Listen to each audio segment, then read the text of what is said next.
Welcome everybody to Football Is, and that is what I want's Tales of a Groundhopper.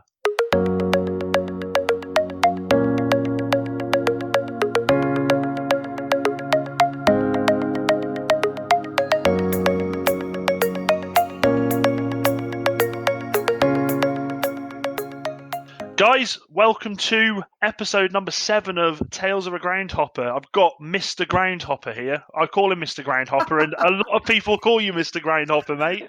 Do they? No, I've been called worse things, I guess, it's Bowbrook Shrew. Lee Vaughan, how you doing, mate? I'm good, and you? Yeah, I'm all right, mate. I've been looking forward to this. Good man. Yeah, I've been looking forward to it too. Been talking about it for a few weeks, haven't we? So yes, we have. Yeah, good to get this planned and sorted. Before I start, just one of the most travelled football fans I've ever met. the stories that you've told me, and I'll allude to that in a minute. I'm jealous. I'm very jealous. Spend my bank balance isn't so jealous enough. Spend a lot of money doing it in the process, Oh, mate, definitely. So, for those who don't know, Bowbrook Shrew, he travels absolutely everywhere across the globe watching football. A true football fan, and the first person that ever made me feel famous. Wow. Okay. True story, that is. So the story is, and I did pre-warn him before we come on air. Don't worry. The story is, I was on a trip with the lads to Chester on a day, drinking beer at Christmas, and me and one of the lads had missed a train back, and in doing so, we got on the train from Crewe, I think it was, that's right, to come back to Shrewsbury, and I was sat there sort of just checking if my friend was okay, and I got, "Oh, your football is in that is what I want," and I went, I did. "What?" And I felt like a celebrity, and then the sad thing was my friend then started throwing up, didn't he, in the train next. He certainly did, yeah. I was like, the guys I was with, who said, "Who were those two blokes you knew?" I was like, "I only know the one," It's What a great way to see someone. It was nice to put a name to a face. But I digress. So Lee, first and foremost, mate, how long have you been groundhopping for? I suppose that's a good question. I suppose it probably started around about 20 years ago. Sort of started properly sort of groundhopping. I mean, I got into football late 70s, my dad took me to watch Shrewsbury, so I support Shrewsbury in England. Massive Shrewsbury fan. Massive Shrewsbury fan. I'm a season ticket holder at the moment, and I've got to be honest, a lot of the friendships and that I've gained through football, through following Shrewsbury are friends for life, and, friends I've gained over the years, and they're good friends of mine now. So, that was really how I got into football. I know one of the other guys you had on, I think it was Charlie, you had on, and he was saying about the first tournament he ever watched. I think it was 2002 World Cup, wasn't it? Yeah, that was it. And I've got to be honest, I realised sort of how sort of old I am and cracking on a little bit here, but it's 1978 was the first tournament I remember, with the World Cup with the ticker tape in Argentina. And sort of just that interest, and I remember my granddad actually bought me like the Panini sticker book, and of that, and I was just sort of hooked. And my dad started taking me to watch Shrewsbury, and that sort of, I suppose, it snowballed from there. I mean, I only sort of watched Shrewsbury for probably the sort of like the next sort of 10 years. That was the football I was sort of watching, and then I gradually, I suppose, late 80s, and now I started going to a lot of games on my own and started going to away games. So you started going to maybe likes of Walsall at Fellows Park and Birmingham, local sides. So that was really where I suppose I was travelling to. It wasn't too far, and I probably looked at maybe people who were going to away games, and they were going to Plymouth and Exeter and these sort of places, and probably just shook my head and thought, "You're nuts! Why would you even travel that far?" Little to know that sort of 30 years later, I'd probably be doing something. Well, probably more obsessive and definitely more excessive. Yeah. And I suppose really that the whole groundhopping thing started, I suppose, doing the 92. So that was where that really started. One of a good mate of mine from school, he sort of said, do now that we're starting to go a few games, wouldn't it be great if we did the 92? And then we kind of looked and said, well, we're never, ever going to do that, are we? Some of these places we're never going to get to. And, it gradually started. I remember going to Blackpool. It actually started going to probably more games when Shrewsbury got relegated into the old third division in 1989.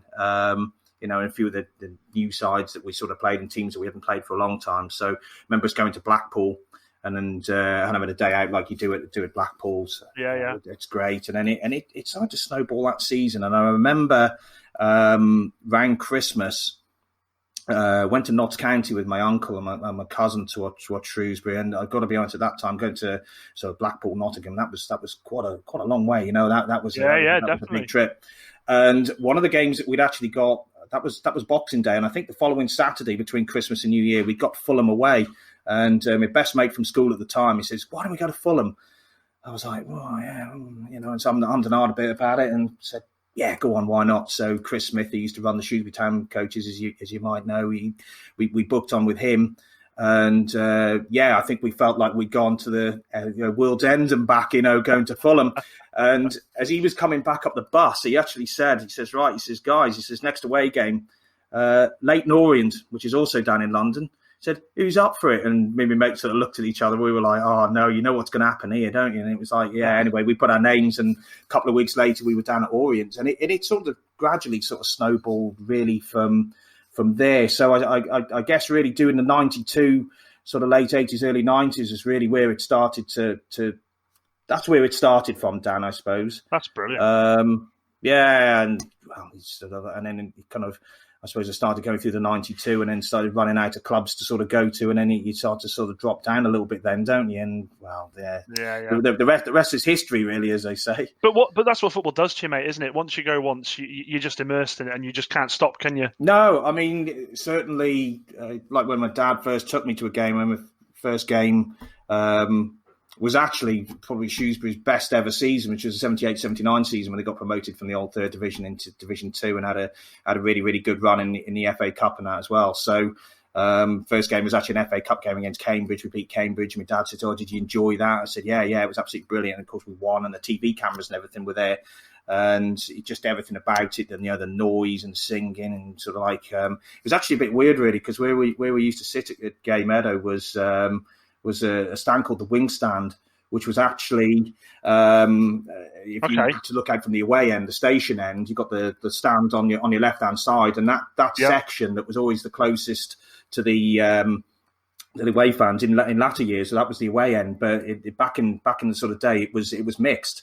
So it was half away fans, half home fans. So you always used to get quite a good. Well, I said it was a good atmosphere. You would get a good atmosphere, but occasionally you'd get, obviously sort of fights and that breaking out in there as well. So it was obviously an area that my dad took me to that actually probably wasn't the safest place to be, really, as an 8-year-old. But all of that sort of just drew on me, and we played Man City in the cup the next game. We beat them, TV cameras, and then Aldershot, and then went on to play. Obviously, we lost to Wolves, or lost against Wolves, and from that point on, yeah, absolutely, I was just hooked on it. Do you miss the Meadow? Tremendously. I mean, I think the club has moved on sort of leaps and bounds now, going to the new stadium. I think we're far more professional. Yeah. I think as a club, I think the way the club is run now, I think that the chairman, I think sometimes people have probably been a little bit critical of the chairman, but I think from where he's taken us from to where we are now, you've just got to give the guy a big thumbs up, really, haven't you? And also with that, I'm from Shrewsbury. Shrewsbury's my home club. The club I always keep my eye out for. But you're a super fan. You love them, and there's a lot of fans out there that do love them. And one of my thoughts I always found was when they got relegated to the conference, the best thing that the owners did was not try to spend their way out of the conference by trying to pay big fees. They did a lot of free transfers, didn't they? That's right. And they brought a lot of experience in, and ultimately it was the right thing because they went back up first time with asking, which a lot of clubs struggle to do, don't you? You see a lot of clubs drop down into the conference and take a couple of years to get used to it. They do. I mean, I think we got relegated in 2003, wasn't it? I think May 2003 we got relegated. We came back the following year, so we came back in 2004. And I think you're absolutely spot on, because I think there's only one. We came back obviously straight away, one season in, one season straight back up. Yeah. And I still say to this day that we were probably lucky to get out. But, hey, that's probably one of the biggest promotions, I think, in Shrewsbury Town's history, really, to kind of get that division so quickly. Because I think once you actually get into that quagmire, into the quicksand, you can quite easily get dragged in. Yeah, definitely. You look at teams like Wrexham. I mean, they've been in there, 10, 12 years now. But I think since we came back up, I think there's only one team that's ever come straight back up, and I think it's Bristol Rovers, I think. Might be wrong on that. But You're so right about Wrexham as well. I put a stat out about Wrexham the other day, a couple of weeks ago. They've accumulated the most points since 2011 in the conference. Right. And then you sit there and you think, my God, they've been in the conference. Was it 05, 06 they went down, or was it? Yeah, it was something like that. Yeah, it was sort of mid 2000s. Yeah, for a club of their size. I mean, obviously they've had their financial issues, but for a club of their size to have been at that level for as long as they have, I think is incredible. Really. Yeah. No, I agree. I'm going to ask you. Obviously, we'll touch more on this in later on, but yeah. Where have you travelled? Let them know where you've travelled. Where do you start with that one? I mean, I sort of been having to think about obviously some of the questions and that you sort of might ask, and sort of I thought, well, Europe. How many countries in Europe have I seen football? And I think there's 50 European member states, and I've seen at least one game in 33 of them.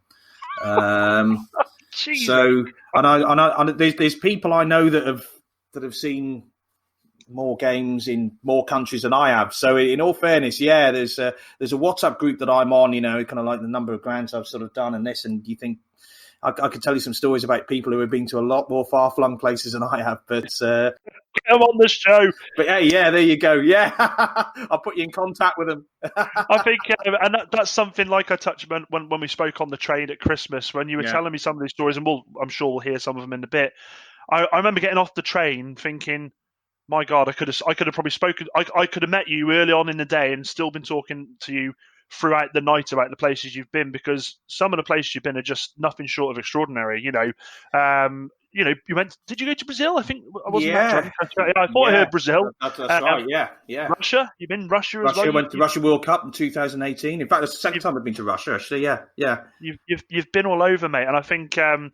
I think I am the epitome of jealousy. Literally the epitome of jealousy. You're more than welcome. You're more than welcome to come on any of these trips, mate. I'd love to, mate. I tell you what, I'll hold you to that. I will, but I'm scared of flying, so it might have to be baby steps first. Right. Okay. Yeah. B.A. Baracus. Yeah. Yeah. Exactly. Mate. Get me some milk, and I'll be fine. So this is going to be a hard question, but your favourite ground? Where have you been to? Your favourite ground? I think that is quite a difficult one to answer, actually, to be quite honest. I'm probably going to be sort of quite boring on this one, actually, to be quite honest. I'd probably say 2 grounds, but probably not for what you're thinking. And I will say one will be Gay Meadow, because that was where I first started watching football. It's spiritual home. Where you fell in love, isn't it? Absolutely. Where you fell in love, And probably Wembley as well. And that actually would probably be quite a strange answer to a lot of people, because I know quite a few England supporters I know from going to Wembley, they don't like the place. But for me, it's one of those places. Obviously, I follow England, as you know. I haven't missed an England home game since we've been back at New Wembley since 2007. Really? No, I haven't. I've been to every one. So that's incredible. And I've got to be honest, every time I go to Wembley Park Station, you look at the steps, you look up, you see the arch lit up or whatever. I just love it every time. If I see that arch lit up of a night game, it still sends sort of shivers down my spine. So for that, those 2 reasons, probably those 2 grounds. One that has been mentioned, which I suppose I do like from non-league circles, Glentoran in Northern Ireland, Belfast. Yeah. And I know you had Peter on the other week, didn't you? The Dutch fan from Herenveen, and he said something similar. And yeah, I mean that place is absolutely superb. It's ground hopping porn, as they probably call it. It's that is going to be a hashtag for your episode. Ground hopping porn. Yeah, you heard it here first. But yeah, I mean, so many different grounds. I mean, I'm a sucker for an old crumbling piece of terrace and a really old rickety stand. So there's certain leagues, Dan, I think certainly in England, that I can think of, maybe like Northern League, step 5, step 6. Yeah. There's still some great old grounds up there. I definitely recommend getting yourself up there at some point, maybe the FA Cup games or something, Yeah. There's some little crackers up there. But north of the border, I think there are still some sort of gems up there. And without wanting to probably repeat what other people have said, but places like Ayr United, Greenock Morton, Queen of the South that we've sort of mentioned before and before we came on. Yeah. Elgin City, some of those places. Arbroath is a great place actually. It's right on the North Sea. You kind of like you've got a football ground and you look over the wall and there's the beach and then there's the North Sea. I mean, it's an incredible place really. So certainly UK, there's plenty to be going on, but I'd be struggling to actually pinpoint one, if I'm being brutally honest. Do you know what though? What's quite surprising is, you talk about your love of the game header, which was an old ground, a ground that's got a lot of history involved with it. If I'm not mistaken, was it one of the biggest pitches in England? Yes, it was. I think it was the biggest at one point. Yeah, I mean, I think when Highbury went, it wasn't it? Was it Highbury or Wembley? But then I think it might have been before then. It might even be before then. I'm sure my dad actually priding himself on Shrewsbury. Sort of said he was a Man U fan like you as well, actually. But he always used to say, "Oh yeah, Shrewsbury, it's the biggest pitch," and I could never quite get my head around it because as a kid.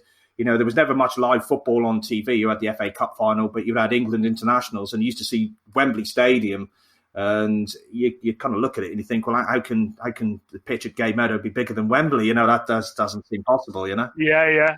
And that's the second bit of it, is like you go from sort of the historic ground of town to the new Wembley. And I think, because a lot of people, myself included, I went to the old Wembley. I loved the old Wembley. Wembley was great. Yeah. But it's quite cool to hear you say that the new Wembley, and for the fact that you've not missed a home game since we've been back there, that is incredible. And I'm jealous because I've not really been to many England games. I love watching England. I'll always watch them as much as possible, but I've never really been to much of the games. What's the atmosphere like in Wembley when England play? Not great, really, and I think that's part of the issue, I think, where a lot of people would find possibly the answer I've given you in terms of sort of like the ground being one of my favourites as a little bit of an odd one, because I think normally the games there are quite sterile in terms of atmosphere. There's a couple of singing blocks behind the one goal, and in all fairness, these guys do a great job in terms of trying to get the crowd sort of going. But it's I mean, England have got such a great support. Home games. Even if we're playing, not somebody that great, but you still got 65,000 in there. We kind of look at that and think that's a poor gate. But you name me one other side in the world that would get 65,000 regularly. It's amazing. So support is amazing, but I suppose you get a lot of the day tripping type of football fans, if a lot more. Football holiday makers rather than sort of hardcore fans, I guess. So certainly watching England, it's probably more the away games that you get to see maybe what the true support is all about. I always found, and I don't know if you're the same as me. I mean, obviously you go to the new Wembley now. The time where the old Wembley went and we had the new Wembley being built, I loved it when England played around the grounds. Yeah, I loved it, and the atmosphere at each ground was. I mean, when Beckham hit the free kick in 2001 against Greece. Upside down. My mate put it's upside down. My mate's dad put his foot through a glass table, jumping up, and he cut all the arteries in his leg. But he survived. Yeah, But one thing that always stuck in my mind was when England played at these grounds, you could hear the band behind there, and it was just it was something else. But something else you said that you're so right about is 60 to 65,000 on average. You're right. No other country really gets that, do they? No, not for every game. No. Consistently. And that's a poor gate at Wembley, really. I mean, it's that's 20,000 down on capacity. So I mean, most qualifying games, I've got to be honest, they do normally sell out. But I think I'm an England Supporters Club member for the away travel club, and tickets for the home games. Usually run about £20, so they're not. That's incredible. Yeah, they're not badly priced. I mean, they do go up to 60, 80 quid. You can pay as much as you want, but I think for your regular fans that go home and away, they do a reasonable deal. I think 20 quid is pretty good value, really, to be quite honest. without a doubt, especially with the I'm going off topic here slightly, but with the breed of players coming through now, what are your thoughts on the lads coming through at the moment? It's an exciting time, isn't it? I mean, I always think with England, I think we've in the past we've always sort of had players that have come through. They talk about the golden generation. We had Lampard, Gerrard, Beckham, and that, and great to sort of watch. But they never ever really played as a team as such. I don't think never really ever played as a collective, and I think that's always been England's problem. Yeah. I think we've always promised so much, but actually delivered. I can't say little because we've actually really delivered nothing. We've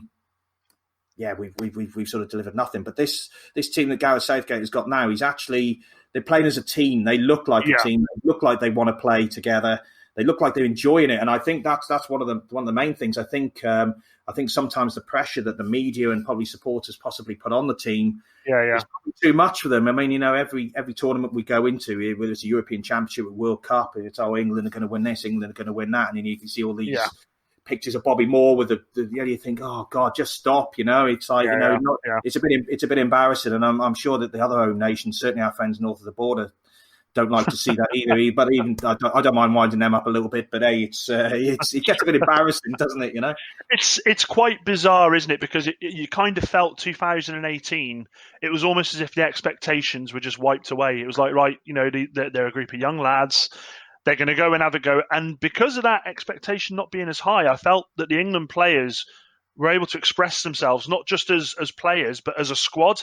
The unity in that squad was spot on. And something that I heard an interview with Gerrard and Lampard, and I think it was Ferdinand, and they touched on this, and I thought it's so right. You can see it. Back then, you had little cliques when England played. You had the Liverpool players sat together, the United players sat together, the Chelsea players sat together, and none shall integrate other than on the pitch.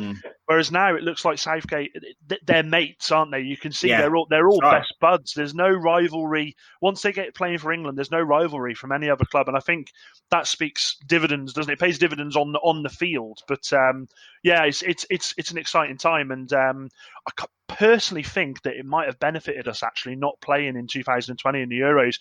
With the players that were sort of looking like they were going to miss it. Kane was struggling to come back. Yeah, he was. Sterling's been struggling for form for the last probably 4 or 5 months, I'd say. He's not been hitting the ground as much as he would. So I kind of feel like, and these younger players that are coming through, that extra season they're going to have before the Euros, I think it's going to benefit us. I really, really do. I think you're absolutely right. I mean, obviously, unfortunate circumstances can happen. Of course, happen to players at any point in time. But at the end of the day, none of them are going to be injured from playing football now, are they? So, in all fairness, they can get themselves fit, get themselves injury free. They won't be sort of football fit, I suppose, to a degree, but that doesn't take too long to sort of come back. So, as long as they're in good shape when they come back, then yeah. I mean, it's a little bit of a pity. I was looking forward to the Euro 2020. But hey, that's happening next year now, so that gives us something all now, a tournament next summer to look forward to now, doesn't it? Exactly. So, you got two major tournaments, one after another, haven't we? We've got the World Cup in 2022. So that's incredible to think that you're going to be going to. Are you going to go to Qatar or? Yeah, probably. I always sort of these tournaments that kind of people say to me. Are you going? And I don't know. I might do, and then kind of people just look at me and start laughing because they know I'll those beads of sweat will start pouring down the forehead, and I'll be like, "Yeah, go on and get me on that plane." I mean, I actually remember after Euro 2016 when we lost to Iceland. I mean, I've got to be honest. That was. Oh, God. I mean, there was a lot of people that were fuming, including myself. And people were trying to phone me. Actually, I was going back to the bus, and then we were going back to the airport, fly back to Birmingham, and people were saying to me, or trying to phone me to ask me about the game. I didn't really want to just didn't want to talk to people. I was like, nah. Everyone was ringing me. I just sort of mute, and didn't really want to know. And I came back, and actually that was a day trip out of Birmingham that we booked at quite late notice, because the trouble was with that Euro tournament, even though it was only France. A lot of the grounds and games that you could play, they weren't really that close together. So your travel arrangements were having to be made sort of quite late. And I think, if we'd have won the group, I think we'd have been playing in Lyon and then Paris or somewhere like that. Well, of course, we came second in the group, and then that was a more sort of awkward journey in terms of travel. We had to get ourselves down to Nice in the south of France. Lovely place, but I paid for flight, and it was, I don't know, I paid, I don't know, 400 or 500 quid, I think, for this flight. Yeah, seriously. My God. Yeah, so I did that, booked time off work, and I was flying back, and I said to the guys, I said, you know what, this is it. I'm not doing this anymore. Oh, really? Mind you, it was awful. I was absolutely fuming. I kind of got home, and if I'd have had a cat, poor thing might have had a foot up its rear end. But I wasn't in a good place, and I think I put something on Twitter and some on Facebook. You follow me on Twitter, you see what I put on there, and I was like, that's it. I'm done with this. I can't be doing with it anymore. And anyway, Adam Coaten, one of the guys that I travel away with England with, he texted me a couple of days later. And the first qualifiers in September 2016 was Slovakia away, and we were actually playing in a ground that we'd never played in before. All right. And he says, what do you think? And he says, I know that you've sort of you've retired, as you sort of said, international retirement. He said, well, it's a new ground, so we haven't been there before. He said, maybe a 3-day trip to Budapest. We can get a bus over the border, a few beers and this. And anyway, about an hour later, I'd sort of succumbed. I was booked, and I was off and running again. So yeah, international retirement was lasted about 2 days, And so yeah, Lee, whether I'll ever stop or not, I don't know. Lee, let me say, let me tell you this now on this podcast. You are weak, my friend. But do you know what? It was one of the worst performances I've ever seen an England team, produce. It was awful, wasn't it? From the minute go. It was embarrassing that you think an English side could put a performance in like that, and that's not to take anything away from Iceland either, because I think sometimes we can look at our own performance and say, well, England were poor, and that was the reason we lost the game, but we didn't. I thought Iceland that night was superb. They've got a game plan. They played to their strengths. We knew what their strengths were.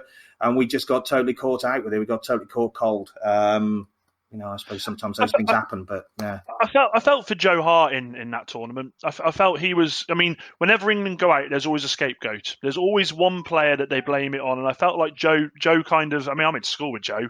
Yeah. And that's not me name dropping him. I'm just saying. I went to school with him, and he was a lovely guy at school, and I felt that he was probably the scapegoat. But one thing they always used to say about him, and you could see it on the pitch, was he used to work himself up, get so passionate, didn't he? Yeah, before the start of every game.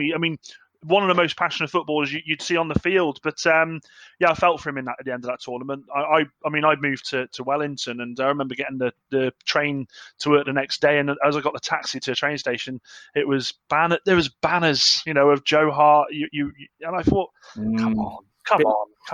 A bit like Beckham from 1998, I would imagine, wasn't he? He was. I mean, that's a problem. If England play poorly, and this is really, I suppose, what I was saying about England now in 2018 for the World Cup, playing as a team.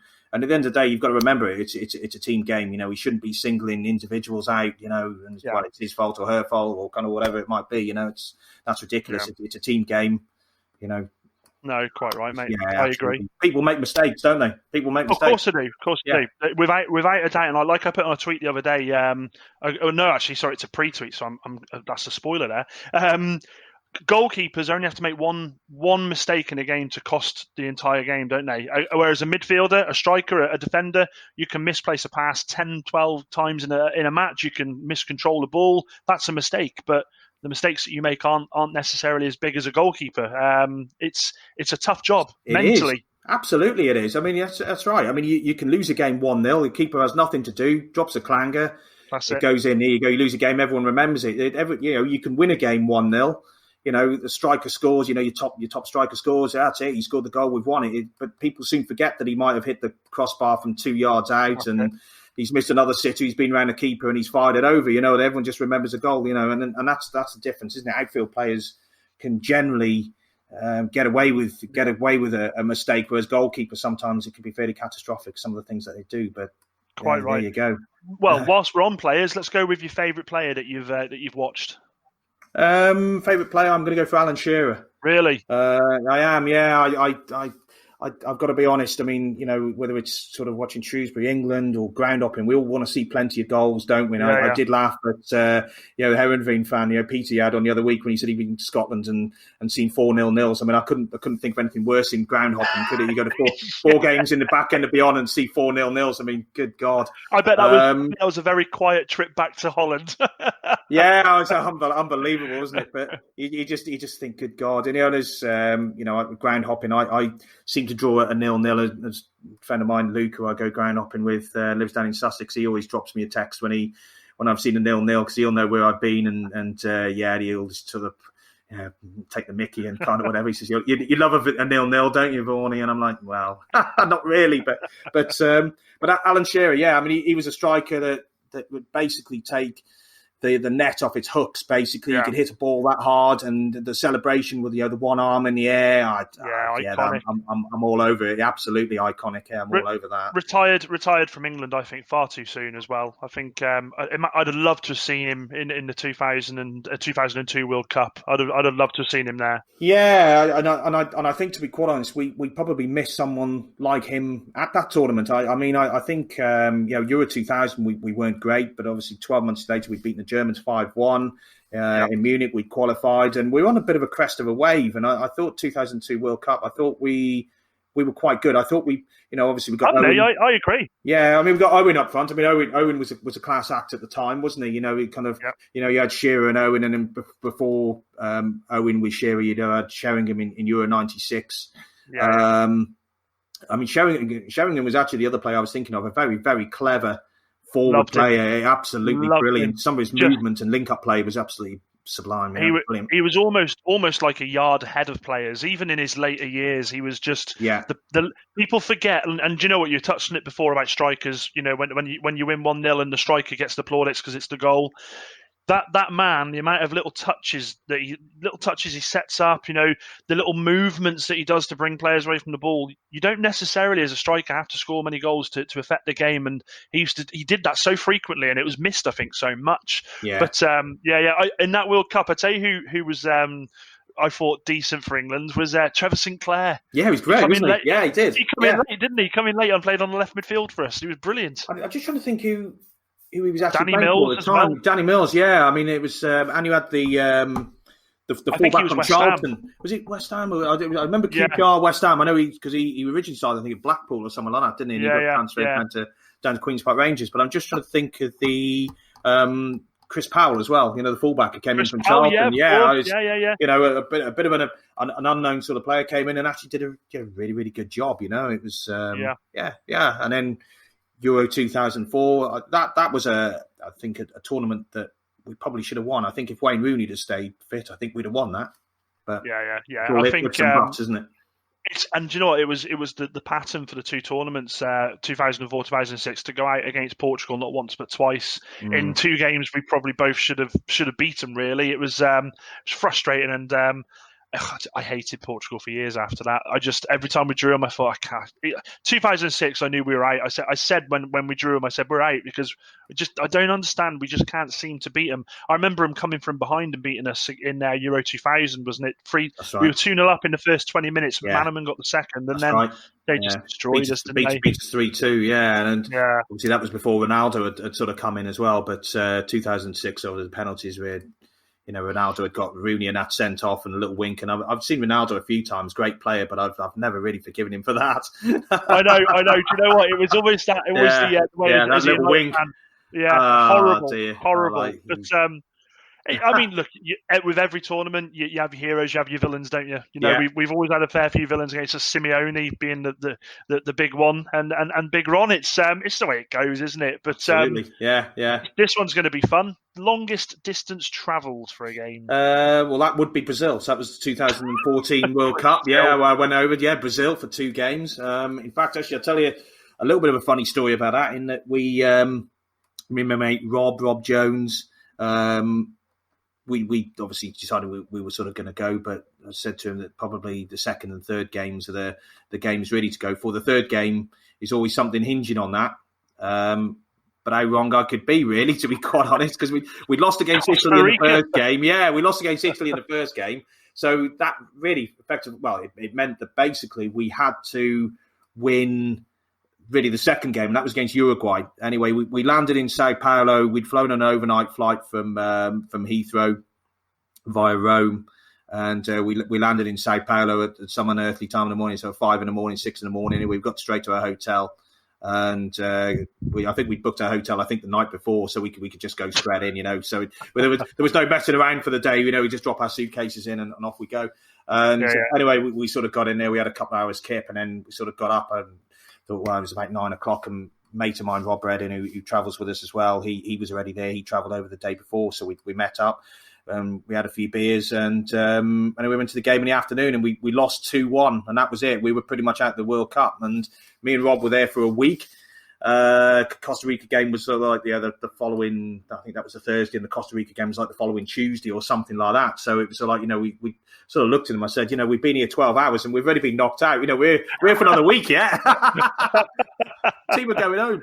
So, and I think the only result that would have kept us in it, I think the following day, we actually, when I said about Santos, actually, was kind of like beforehand, we went actually over to Santos the following day. We went around Pele's Museum and the football ground, and that was there. And we watched a game beforehand, which was Costa Rica, must have been Costa Rica against Italy. And I think the only result that would keep us in, I think the Italians had to beat Costa Rica, because Costa Rica had already won their first game. Against Uruguay. And the result that we didn't want was actually Costa Rica winning. I think Costa Rica actually beat Italy, and then that was it. That's beyond any doubt. Then we were out. So, we've been there a day and we've been knocked out. So, What was it like in Brazil? Were they all right over there, the Brazilians? Yeah, absolutely fine. Yeah, I mean, I think a lot of places you sort of go, places will speak English. Not there, they didn't. So there was a lot of gesticulation and kind of whatever. And I can't really speak Portuguese, and they couldn't really speak English. But you sort of get by, don't you? I mean, a little bit the same, I suppose, with Russia a couple of years ago. I mean, I went over to Russia originally in 2007 when England played over there, and I learned tried to learn the Russian alphabet, so at least I could sort of read Cyrillic, and you can speak a little bit, sort of thing, and sort of get by just with sort of basic ordering beers and please and thank you and all that type of thing. But I couldn't even do that, and I didn't do that in Brazil for some reason. But the funny thing actually about the Costa Rica game was that we'd flown, we'd actually gone up to Rio de Janeiro for a couple of days, and we'd spent a couple of days just on Rio Beach and went to see Christ Redeemer statue and that type of thing. So, I think with a lot of these trips, it's not always just about the football, it's about the experience. Quite right. Meeting people, you see things, so that we'd always sort of plan to do a few different bits and pieces. But we'd gone back to Sao Paulo and we flew up on the morning of the game. It was in a place called Belo Horizonte, which is just north of Rio, for the Costa Rica game. And for most of the game, the English supporters were there. We were having a few beers. It was a nice hot day, and everyone was just sort of having a chat, and the football was sort of going on in the background, and nobody was really watching it. I mean, to this day, I know it was 0-0, but if somebody said to me what happened, I wouldn't have a clue. And there was two guys. There was a guy there I used to work with at Stadco, where I used to work. He lives in Shifnal, and his mate was there from Shifnal, and three of us were having a beer. And I just said to him, "This is a crazy situation. We're stood at the back of the stand having a beer, not even watching the football, chatting." And I said, we could have. I could have paid 10 quid and caught the train to Shifnal and had this conversation rather than flying 6,000 miles and doing this. It's a bit extreme, But that was Brazil. So yeah, the trip was great. I mean, I think most trips we always go on. They're great trips. But I mean, I think obviously that was a World Cup, but that combines World Cup sightseeing and groundhopping as well. So yeah. What on that is, I mean, I'm so jealous. As I say, I think the furthest I've travelled. What's the furthest I've travelled for a game? It's not outside of England. I think it's just that's one of the reasons why I started doing what I'm doing now, because I want to see more football. And you've seen me in person, Lee. I'm not the slenderest of people, and I realised about 18 months ago I can't play football anymore. So I thought, what better way to stay in the game than watch the game? Absolutely, it's great, isn't it? Yeah. Oh, it's just, and as I said, you fall in love with every place you go, and you something you hit on there, and people I don't think appreciate this enough. Ground hopping isn't essentially about just going to watch that game; it's what's around the places, isn't it? And you've been to some just superb places, and you've probably seen just so many sights Yeah. that you would never have seen. I mean, you would never. I mean, would you have ever gone on holiday to Brazil? Would you ever? You wouldn't, would? No, probably not. And I mean, I think even with Russia a couple of years ago, I mean, I think we had such a great experience in Russia, and I think partly with that, I mean, England supporters actually travelling. Not that many went, and I think there was all like the scaremongering, and you ended up with these scaremongering stories of, England fans are going to get beaten up, or this is going to happen, or that's going to happen, and it was a great tournament. It was sort of like the welcome that we had from people over there was unbelievable. We had a great time. I actually went out to 4 games of the 6 that we played out of there, but the first game was against Tunisia. It was in Volgograd. And again, Adam, Rob, and Gary had sort of travelled out with, sort of met up, and I still think one of the best things I've seen was there. And there was a statue there called the Motherland Calls, and the only way you can sort of describe it, it's a bit like the Statue of Liberty, but it's bigger. And it's, really, it's an impressive thing, and it's to commemorate all the Russian soldiers that were killed at the Battle of Stalingrad, because Volgograd used to be Stalingrad.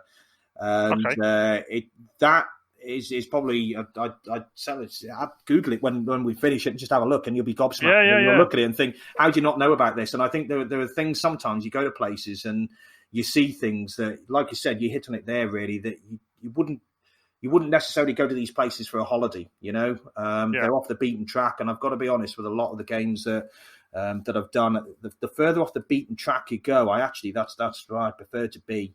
And even being in the UK, I mean, I think originally we said about the 92, and then you go to some of the the Step 5 or Step Leagues, 6 leagues, is Northern League, Northwest Counties, Southern Combination, Kent, wherever that might be. You end up going to places that again you'd never go to, and I think sometimes I can be away somewhere, and I'll get talking to somebody and they'll say, oh, where do you come from? I come from Shrewsbury. Or where do you come from? Oh, you'll never have heard of it. I said, try me.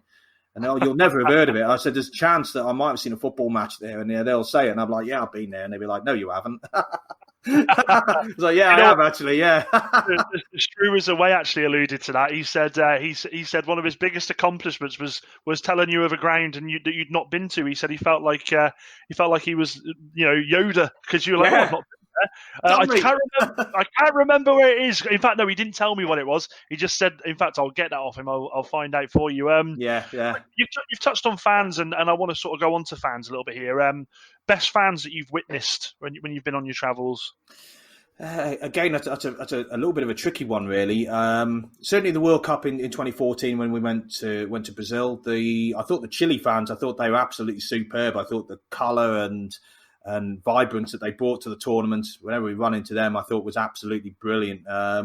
They were there to really, really, really enjoy themselves, as most South American fans, I guess, sort of do. Closer to home, that's a tricky one. Certainly in the UK and England, there's nothing that particularly stands out. Albeit that I suppose sometimes when you go sort of north of the border, I mean, I think.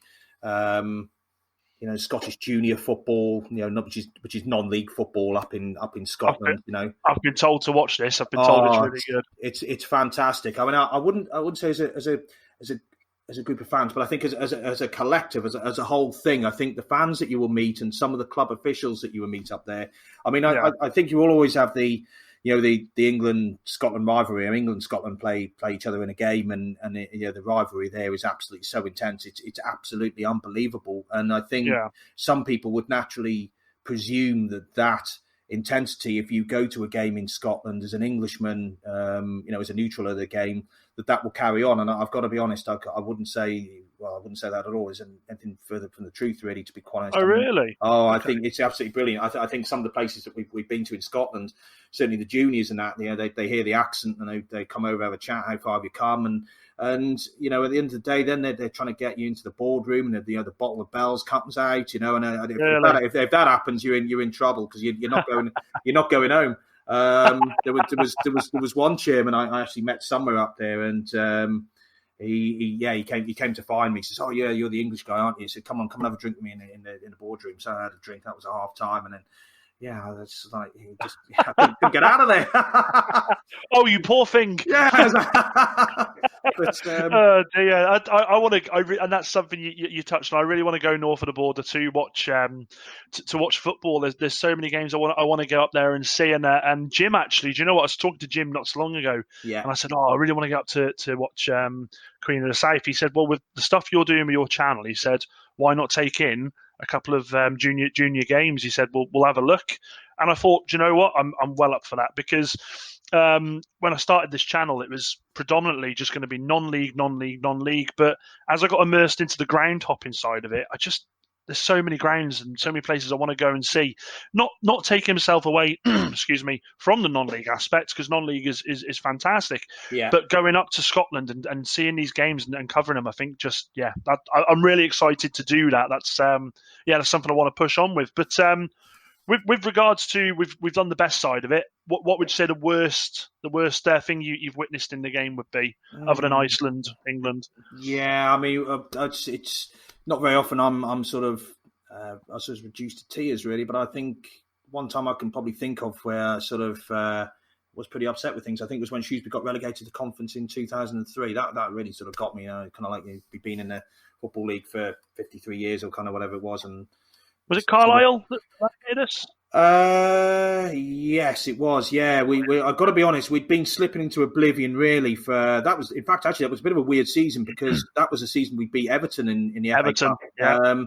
And Nigel Jemson, and obviously the 2 goals that he scored in that game, and a lot of people remember that season and for that, and actually I probably remember it probably more for the wrong reasons, really, to be quite honest. I mean, it was strange actually because we had that game and we actually had quite a good run in the like the Football League Trophy, whatever it's called, which used to be like the Auto Win School. Yeah. Whatever that's Checker Trade Trophy, whatever that's called now.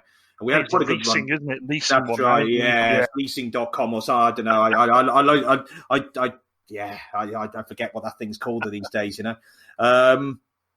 But we had quite a good run on that, and we ended up with a backlog of fixtures. And the problem was with it, we were losing games, but everyone was like, "Oh, well, it doesn't matter because we've got all these games in hand, And then we'd lose another one, and then we'd lose another one. And I remember we getting really to a sort of critical point, really, which was I think I can't remember which way around they were. We played Wrexham and Macclesfield, 2 sort of games towards the end of the season, and I think we were losing 2-0 against Macclesfield. We pulled it back to 2-2, and we conceded a last-minute winner, so they won 3-2.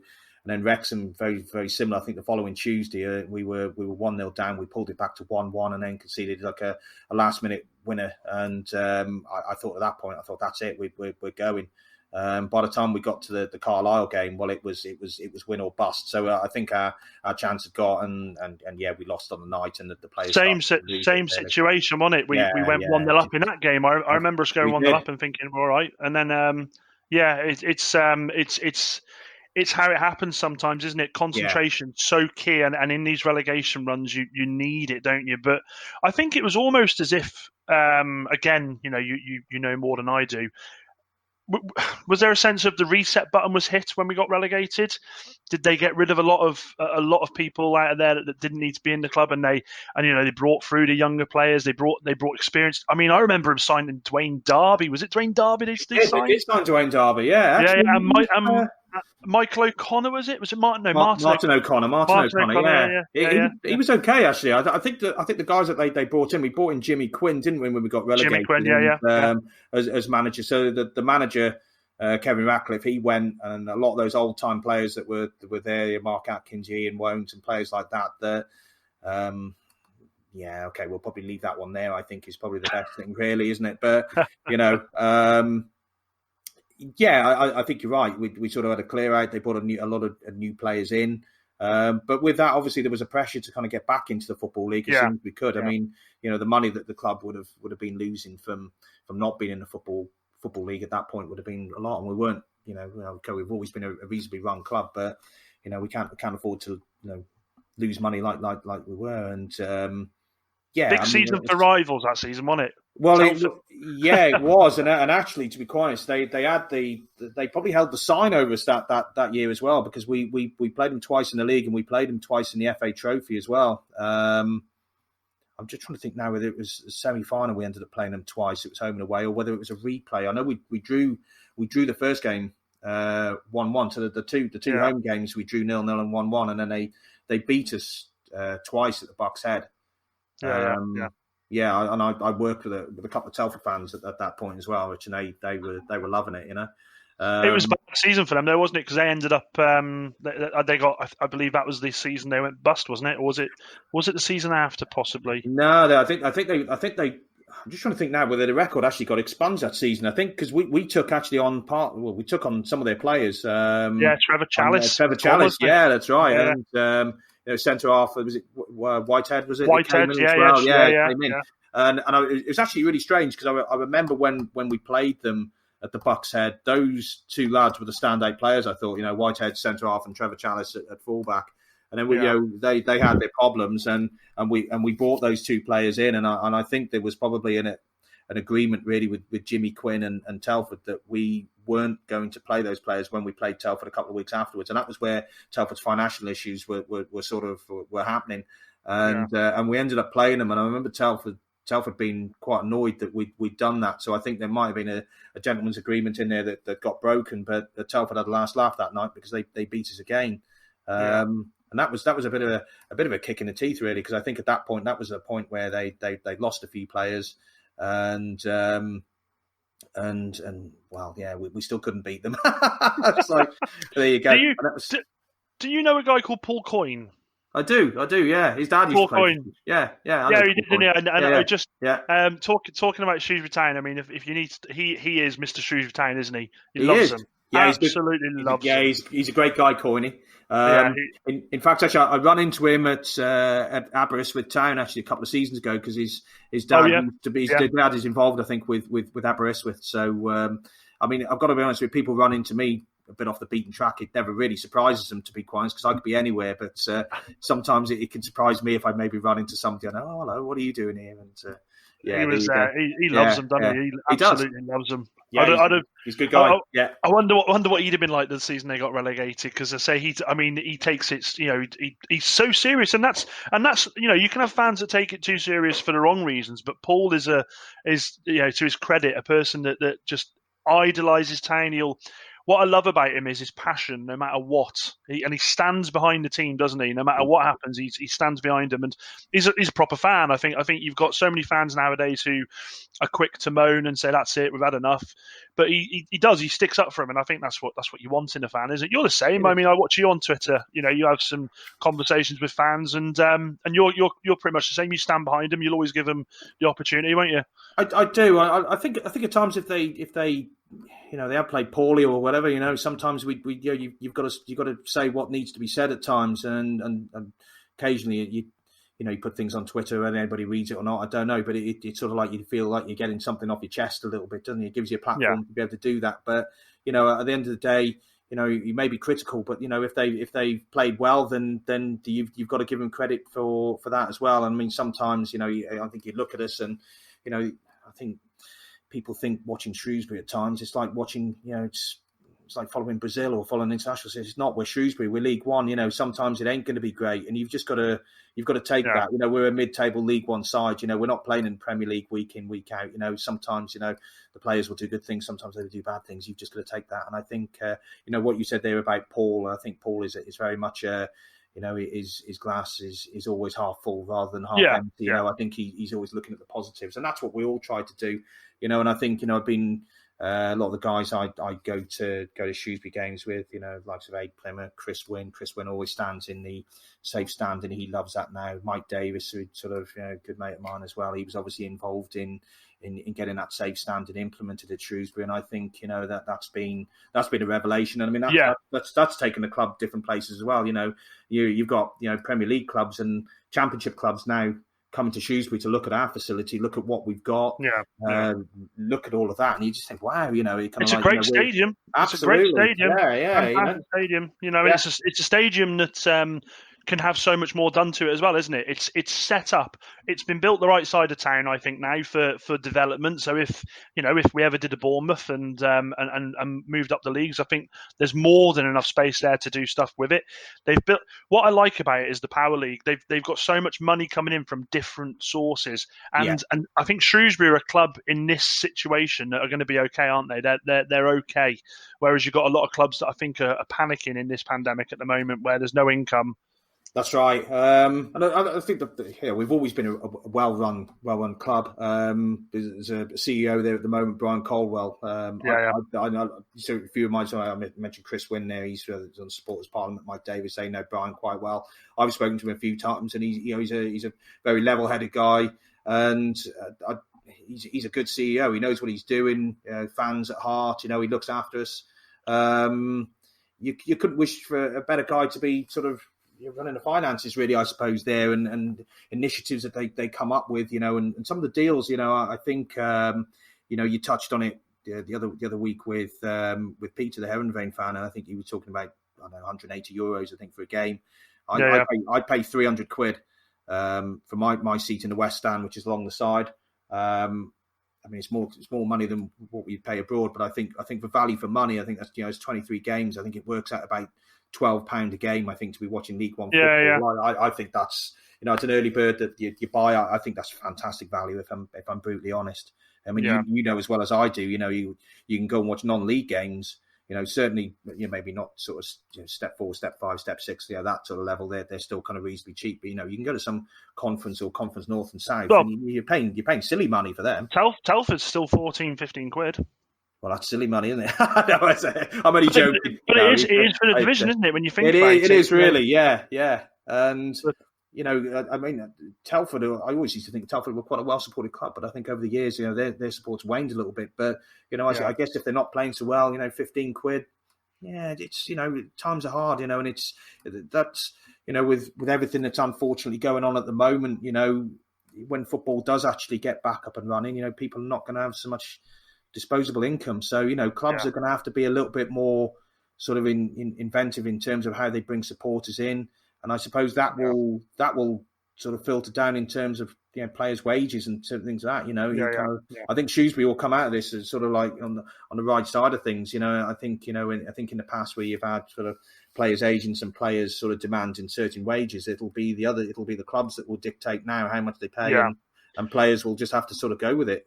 It's almost like the perfect reset, to be honest, Lee, isn't it? Exactly that. It's a reset button. It's definitely that. Now, unfortunately, there'll probably be some clubs, like you said, that probably will go out of business.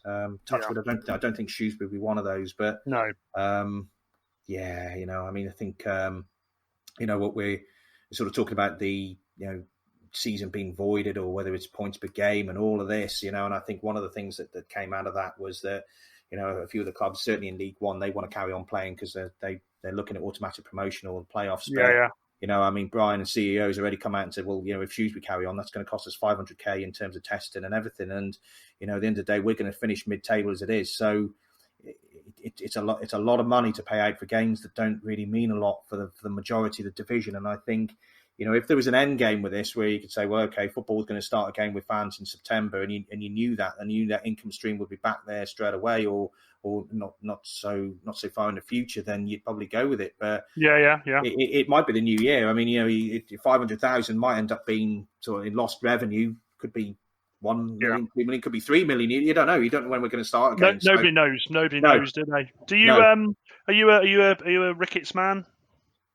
I sort of probably half empty, half full. I think with Sam Ricketts, I think there's a lot of people that sort of have been sort of quite expressive in maybe wanting him out.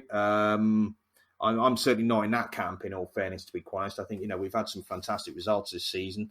Certainly the home result against Liverpool I thought was fantastic. The away game when we were playing their kids team, probably not so, but that, we've done well to get there in the first place. So it's sort of, again, it's half empty, half full, isn't it? But I think what doesn't benefit a club, and certainly doesn't benefit a club of our size, is chopping and changing managers every season. And so I think completely agree with you. You've got to stick with him. I think, to be quite honest, we lost some games. Tranmere was one of the games that I'm thinking sort of like in sort of latter days of February time when we were watching football, we lost 3-2, and that wasn't great. But at the end of the day, there was still an outside chance we could go down, but that was fairly unlikely. And I think sometimes you've got to be careful what you wish for. I think we were probably sitting mid-table. We were going to finish mid-table. Apart from season 2 years ago when we had a great season, weren't we? We were up in the playoffs and we got to the playoff final.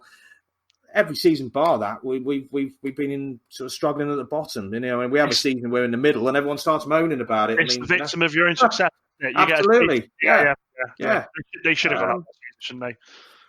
They should have done, and I think if you're ever talking about favourite seasons or whatever, then that probably, apart from 78, 79, that season 2 years ago with Shrewsbury, we had some great away trips, we had some great results, and coupled with the World Cup as well, when England got to semi-final, it was actually an all in all, it was a great season. I suppose the only thing with that is that we didn't actually win anything.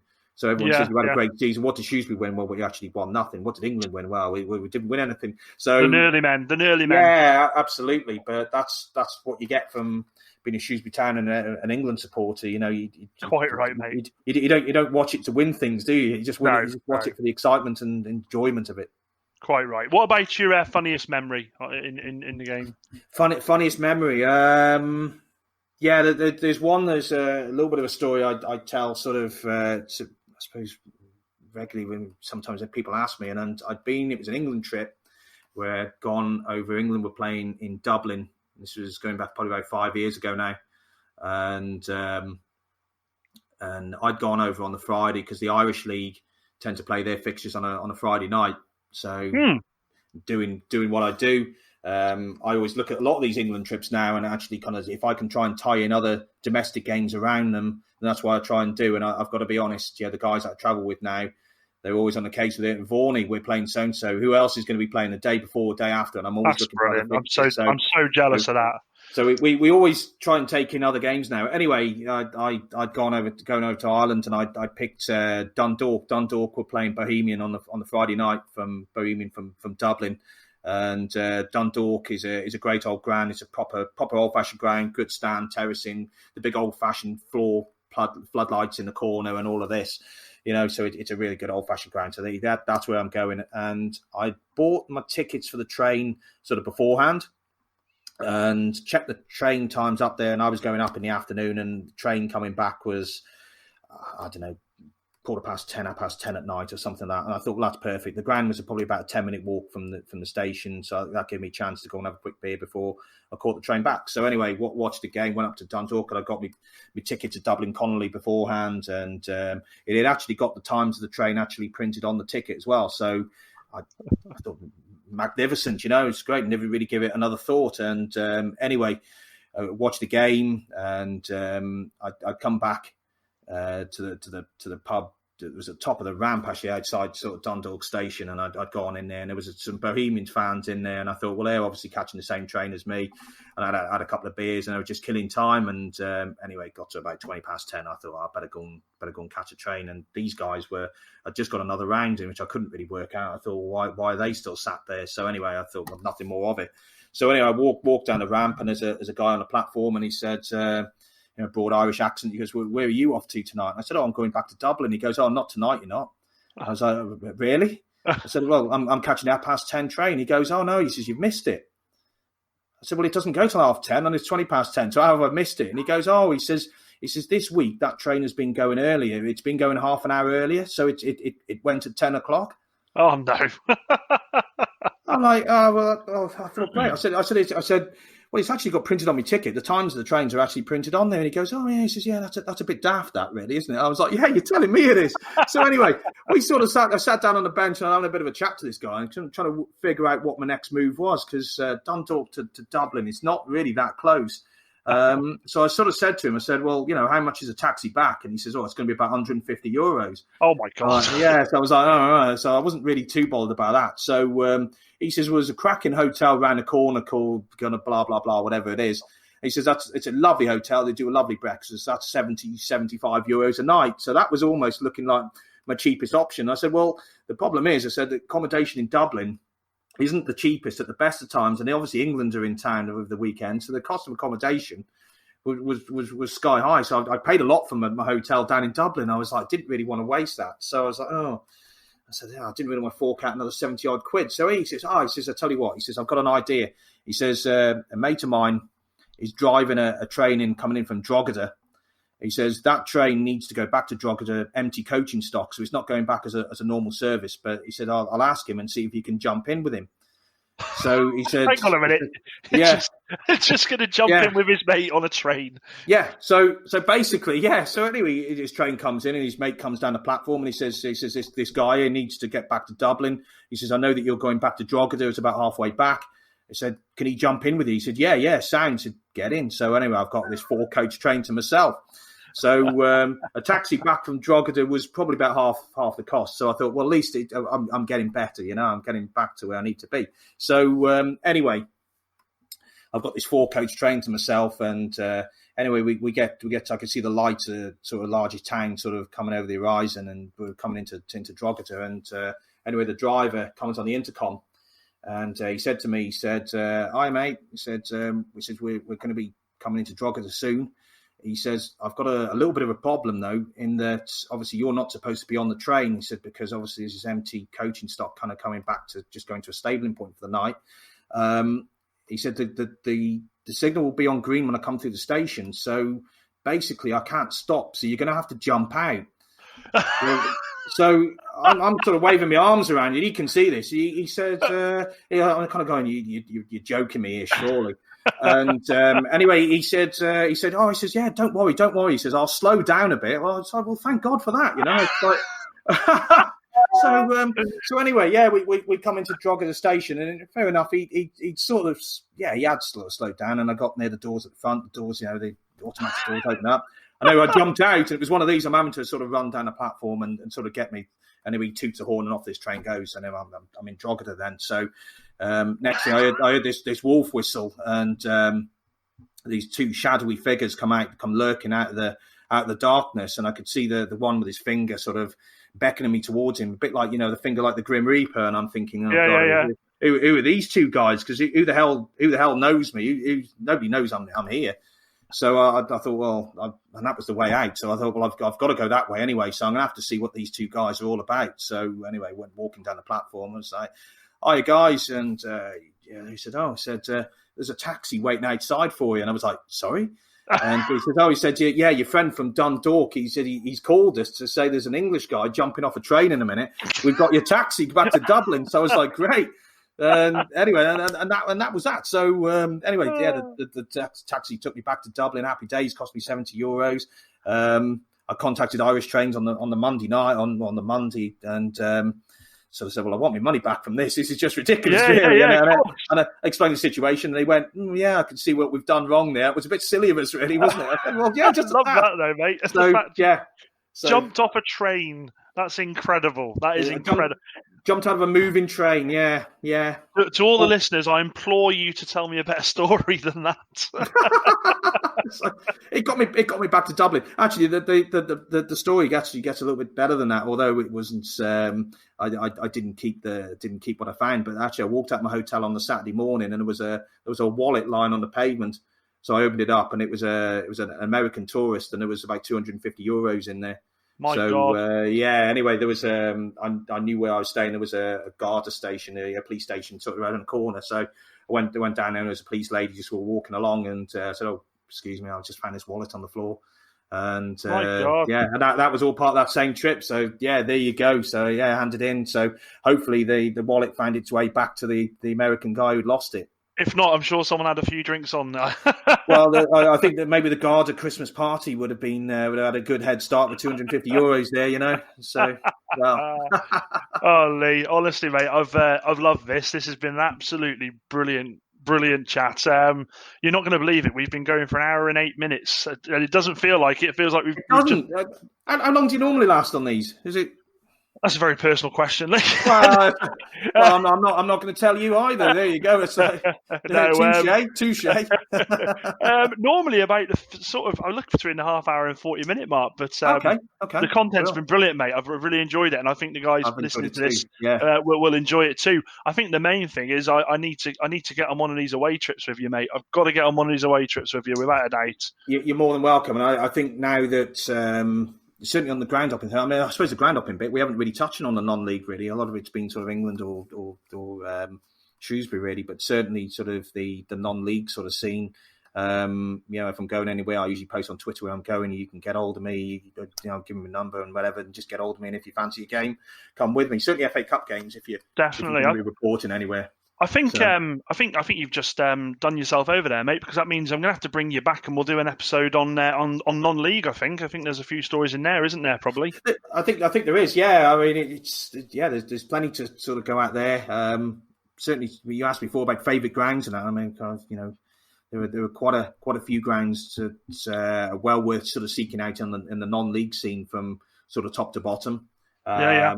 Even sort of locally, I mean, I think you touched on it before. I think at the start, how did you sort of get into groundhopping? And I think one of the things that I did get one Christmas was with the non-league directory. It was like mid-90s or something along those lines, and that would show you sort of like the non-league teams like in the Isthmian League and Northern Premier, and I sort of made a conscious decision at some point once I'd sort of gone through the Football League and the I suppose the conference that I'd start doing some of those. Yeah. And that was where it sort of started to snowball. But I moved to Shifnal sort of late 90s and started playing for a team over there, and some of their lads, or some of the lads I played with, they played for Shifnal Town on a Saturday. Okay. So I always said that I'd probably never drop really below step 3, step 4, that sort of level. I'd never ever need to do it. But of course, as time goes on, that goes, you open Pandora's box and that one goes out the window. But they played in the Midland Alliance at the time, which will be the Midland League now, the same, step 5, and places like Cradley Town. And now I don't know whether you've been to Cradley. I've watched Cradley. I've seen Cradley. Little ramshackle old ground. It's absolutely superb. And it started going around some of those at a lower level, and then, like you say, once you've opened Pandora's box up, and all of a sudden you're off and running, aren't you? And it's definitely, mate, definitely. Yeah. I think we'll get you back on, mate. Definitely, as long as you're happy to, we'll get you back on and have a chat about them. I think people are going to love this episode. I've not laughed so much. I've never heard a story of a man jumping off a train. Well, there you go. It's the first for everything, I guess, isn't it? But there's first class, and then there's first class. Well, I've enjoyed it too, Dan. It's been excellent. No, brilliant, mate. I think, yeah, fantastic, and I think we'll definitely when the season gets back, we'll meet up for a game. I'm 1,000,000% sure of that, and a couple of ales I should imagine to follow as well. That sounds good. I can't wait for it, mate. I mean, one question I'd want to ask you actually: have you missed the football much? Oh my God, mate! Ridiculously. It's I tell you how bad this is. My own wife has said to me she can't wait for the football to come back so I can go out and watch it. She knows how much I love football and she knows how much I miss it. It's I know, and I've had this argument with a couple of people on Twitter, and not an argument, but what's happening in the world at the moment is much bigger than football. Of course it is. Right. Yeah. But it doesn't stop you missing it. It doesn't stop you missing it at all. I miss waking up on a Saturday with Daz and think, well, not with Daz, that's wrong. I shouldn't say that. Where's this one going, Yeah, I mean, this has gone 18 rated. I miss waking up and going and... It's not 9 o'clock yet, Dan. You can't say things like that. I'm sorry. I'm going to have to blur that. I miss going to games. I miss going to these little grounds that I've never heard of before and witnessing football that I would never have seen before, and seeing these little gems. I love it, and I'm with you, mate. I don't know about you. I miss it. I want it back now. I want it back yesterday, but I fear that non-league will be back a long while yet. I'm afraid, because you can play behind closed doors in higher leagues, but they're not. They haven't got the the money to police it, I don't think, in non-league at the moment. And that's why the decision now, I sort of understand why the decision was made to cancel it so quick. I think because they couldn't police it, Ollie Bayliss that I spoke to touched on it, Sunday League football will come back, and you'll have people going to watch Sunday League. I honestly think people will want to go and watch Sunday League because they just want to watch some live football. So yeah, you would, wouldn't you? And I mean, I haven't listened to all of the podcasts you've done, but certainly Ollie was one of the ones I have listened to, and I think he was absolutely bang on. I mean, one of the guys, well, there's two guys I work with, so they sort of understand what I do in terms of the ground hopping. But there's Owen, my boss. He plays for Ellesmere Rangers in the Northwest Counties. Oh right, okay. I've been to Ellesmere. Yeah. Yeah. So you ever see Owen Lloyd? And he's given 1 out of 10. If you ever see him, he's usually maybe he's a 2 out of 10, maybe at the best. But yeah, he probably sacked me now. Now he's heard that. But there you go. It's hello, Owen. They had a resurgence in the middle of the season, didn't they? They had a resurgence. Well, that was actually it coincided with him going there actually, because they were down the bottom of the league, and I think it was one of his best mates was actually taken over as a manager there. So, Connor Courtney was it? Was it Connor? Yeah, Courtney? I think that's it. Yeah, and they got a few lads in, and they got some good lads in there now, and they started to sort of climb the table. So I think they're, obviously this season's gone, it's null and void now. But I think if ever they keep that team together next season, then Ellesmere might be one to look out for. I think in Northwest Counties, sort of. In Step 6 in the lower division. But another mate of mine who I work with, Stuart Holloway, he's involved with Market Drayton. Okay. And, we've been, we keep obviously keeping regular contact and with work and whatever, but obviously we do have a catch up on the football sort of side of things from sort of time to time. And, we were talking about when we think it's going to be coming back. And I think the problem is with it to a degree is that level of football can come back. And I mean, I think, you've got Market Drayton, who's probably only rack up with probably 60, 70 fans. But if you've got something like Shrewsbury or Stoke City, two local clubs, Port Vale, and they're playing behind closed doors and people want their football fix, well, all of a sudden, that 60 or 70 isn't going to be 60 or 70. 60, 70 is going to be 300 or 400. And if you get a lot of people turning up, then obviously that causes you a different problem. So, if it's just people like me and you who go and watch non-league football, well, yeah, great. If that could continue, great, but that's not going to be the case. And you can't blame people for wanting to go and watch a game. So, and how much with these non-league teams, though, they're crying out for this sort of exposure. They're crying out to have 200 or 300 people there, to put more money into the club. So it's almost, it's sicking. It's sick to think that they could have these fans there, and they're not going to get them because it's not really allowed, is it? No, I mean, I don't know. I mean, some countries have sort of muted sort of crowds below sort of 500 or something along those lines. So if something like that, I don't know, possibly in days to come, might happen. But whether some of these clubs or whether some of these non-league clubs might have to actually make games all ticket, for instance, they might be capped at 250, and you got the ridiculous situation where sort of non-league clubs are having to issue tickets for games. Possibly, I don't know. But at the end of the day, football will come back when it will come back. At the end of the day, people just need to stay safe, just follow the guidelines and stop jumping off trains. Stop jumping off trains, absolutely, yeah. That's not in the guidelines. Not in the ground up. It's not in the ground hopping guidelines. Jumping off trains, I wouldn't recommend it. I'm just writing that on my bucket list. Jumping off a train, don't do it. Oh, brilliantly. Anyway, I really appreciate that, mate, and we'll catch up again. We'll definitely do some more of this, and I look forward to catching a game with you in the near future. Okay. That's brilliant, matey. You take care, yeah? Take care, Lee. Everyone listening out there, take care as well. Spot on. Thanks very much, Lee. Take care, buddy. Cheers, mate. Bye-bye. Bye-bye. So there you have it, guys. Episode 7 done and dusted. Some brilliant stories there from Lee. I've got to be honest, I've not laughed that hard in such a long time when it comes to talking football. The story about jumping off a train, a moving train at that, has just tickled me. I think, guys, the challenge has been set for you guys to come on and tell me some stories as good as them ones. I'm sure there's some out there. We'll definitely be having Lee on again sometime soon with regards to his non-league ground hopping exploits. Other than that, guys, please remember to follow us on all forms of social media. It's at FootballWant for Twitter. Football is and that is what I want for Facebook, Instagram, and for YouTube too. Please, as always, remember to stay safe, take care, and as I always say, be thinkers, not stinkers. Au revoir, sayonara.